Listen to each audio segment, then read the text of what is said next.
Hi, I'm Helle, and in this video I'm going to take a look at my top 20 games from 2019. Games that were published in 2019. And in this video I will cover number 20 to number 11.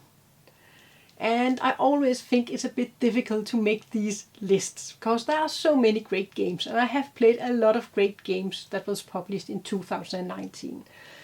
And some of the games I have on my list might have been a bit higher on the list if I have played them more. In my rating I have considered how much I like the game, and also how will it be available for different players. How will different players like this game?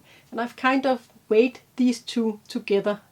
So if I have a game that I really like, but I can only play with maybe some people, not with all people, and then I might have a game that I like this, but I can play it with a lot of people. In that way I have weighed these two together when I have made this list. But let's start with the list and just talk a little bit about each game. And on spot number 20 I have Fish and Flips, and this is a game for 1 to 6 players.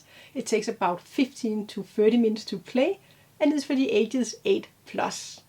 And this is a cooperative game, or you can also play it where you compete against each other. But I have mostly played this game as a cooperative game.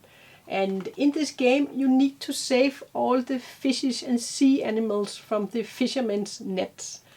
And this is kind of a puzzle game where you have fish. You need to play action cards where you have to move the fish and get them in the same direction so you can make them escape and escape together.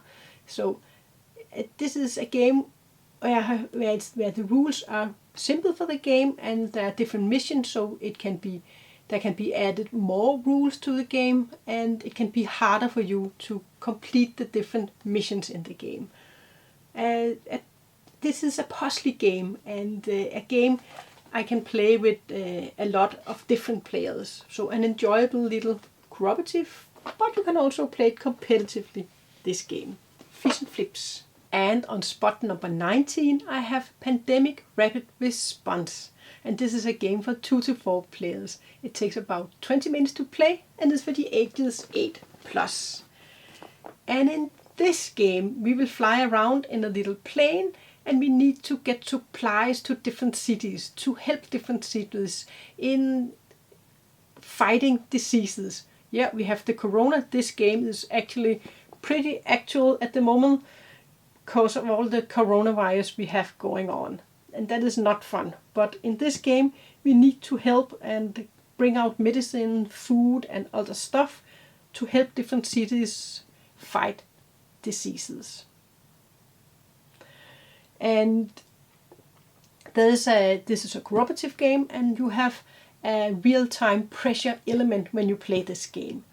So you have to like real-time pressure when you play the game, where you don't have that in the normal Pandemic or the Pandemic the Cure. An enjoyable cooperative game where you are under pressure. Time pressure. And on spot number 18 we have Sushi Roll, and this is a game for 2 to 5 players. It takes about 20 minutes to play, and is for the ages 8+. And in this game we need to collect sushi, and we need to collect the dice from this tray. It will go around the dice and collect 1 die each turn. And you can see on your board how you can score points. So you need to select the right sushi that can score you the most points in the game. The rules are really simple for this game, and it's a family-friendly game and an easy game to play. And on spot number 17 we have Fast Slots. And this is a game for 2 to 5 players. It takes about 60 minutes to play, and is for the ages 8+. And this game is a racing game. Each player, they will control their own slots. And you need to collect leaves around the board. 8 leaves. And the slots don't want to travel by themselves. They are lazy. They will use other animals to travel them around the board. So you will play cards and use an elephant, or maybe some ants, or maybe the crocodile to move your slot around the board so you can collect leaves. So this is a simple racing game, and it's kind of fun when you can use these different animals to move your sloth around the board. And hopefully others, they won't move the animals that you want to use when you want to move around. So a fun little racing game, and it's a family friendly game too. And on spot number 16 we have Bloom Town. And this is a game for 2 to 4 players. It takes about 30 minutes to play and is for the ages 8+. And this is a tile placement game. And each player, they have their own board, and you will draft a tile and then you will place a tile to your board. And you will score points each time you place a tile. So you have to build up. At the start you won't score that many points, but you have to build up so you can score more points for your tiles. And there are some scoring goals during the game you have to keep track on too. A really simple puzzling game, so tile puzzle game, and I really enjoy this little puzzle game too, and it's a pretty quick game to play. And on spot number 15 we have Paranormal Detectives, and this is a game for 2 to 6 players. It takes about 45 minutes to play and is for the ages 12+. And in this game, players, they are playing as detectives and they have to solve a mystery. A person has died. They have to figure out how that person died. And you have a ghost that will play as the person that has died, that will communicate with the detectives. And detectives, they will compete against each other. You can also play it cooperatively, but you can also play where you compete against each other to be the first one to solve the mystery. And in this game, the ghost will talk to you with ropes, or maybe with drawing on a player's back, or drawing using a player's hand on a card, and they will talk with these where you can point at letters, and there are some different things you can do in the game which are different than other games. I think it's a fun, interactive, engaging game when you play this game, and you will have a lot of laughs when you play this game. And on spot number 14 we have Makikoro Legacy, and this is a game for 2 to 4 players. It takes about half an hour to play and is for the ages 10+. And this is a legacy game version of Makikoro. If you know the normal version of the game, then the first game will be kind of like the normal version of the game. It's a card game where you will throw dice and you will collect money and have to build cards and be the first at building some different cards in the game. And there are 10 campaigns, and in this legacy game you have to go through, and you have a story that you will follow in the game, and it's a really cute story, and you will reveal cards and you will reveal different items as you play the game, and rules will be added for each time when you have finished one of the campaigns. Then there will be more rules added gradually in the game. Really fun game to play. I played this one with Line and we really enjoyed playing this game. And this game doesn't get higher on the list because it's a legacy game. It's kind of, we really had fun playing the game, but when we have finished it, it's kind of like, yeah, then we really don't play it that much afterwards. You can play it afterwards, but it's kind of for us like, it was fun playing the story and evolving the story. Yeah, but really enjoyed playing this game. And on spot number 13 we have Obscurio, and this is a game for 2 to 8 players. It takes about 45 minutes to play and is for the ages 10+. And in this game we are inside a library and we need to get out of the library, and it is changing. It is hard for us to find our way out. A person has died inside this library and will talk to us as a grimoire, as a ghost kind of. And they will kind of help us find the right exits. We have to find different exits to escape this library.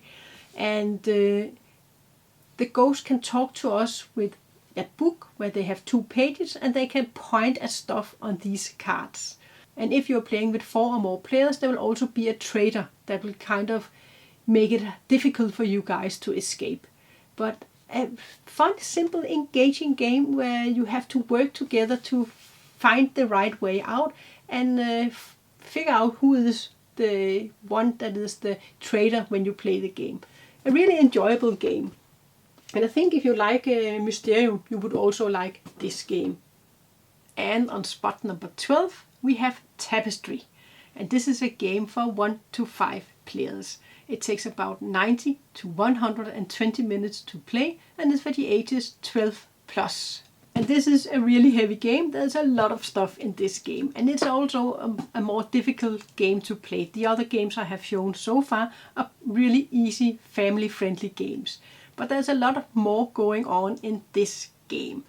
And I haven't played it that many times yet, so I think if I had played it more, it would probably get higher up on my list. But so far it has made the number 12 spot. But I really like the components and the way the game it plays. And you have a lot of different paths you can choose in the game. And you have these 4 tracks you can go up on, and they will give you different things in the game. And you will build buildings to your side here, and you will play cards over here, and you will go out on this board where you will also conquer some areas. And there's a lot going on in this game, and I really enjoy that. But this is one of the games that I really enjoy playing, but I cannot play it with every gaming group. And but I do really enjoy it, and I think it would be high on my list if I had played it even more. And we have an even bigger box here. On spot number 11 we have Aeon's End Legacy. And this is a game for 1 to 4 players. It takes about 60 minutes to play and is for the ages 14 plus.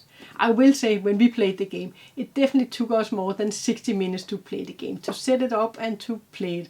But in this game you have 10 different campaigns you have to go through in the game. And if you fail one of the campaigns, you can play it again. So in that way you can play it a bit more than 10 times. I think we failed 2 times. I think we played in all 12 times to complete the campaign.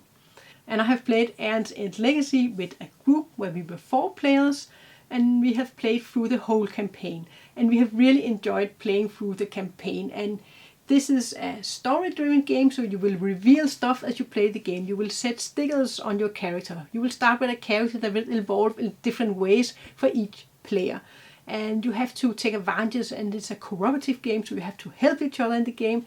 And it's a card deck building game. So you will start with some cards, and you will get more cards as you play, and you will play the cards to gain cards and to fight against different monsters and stuff that will come against you in the game.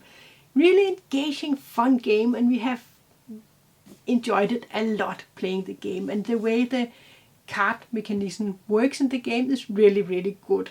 But this game doesn't get higher than spot number 11, and that's partly also because it's a legacy game. So I will not play it that much more after we have finished the campaign, because some of the thing was really going through the story and reading out the story as you play the game and getting new cards and revealing new stuff in the game. And that stops when you have played through the legacy campaign. But we can play it as a normal game, but probably I will not play it that much afterwards we have finished the campaign. But really an enjoyable campaign to play through. So that was my first pick of games, and I've played a lot of different games from 2019, and also some games that I haven't played enough to be able to put them on this list. But I know if I played them more, then maybe this list would have been different.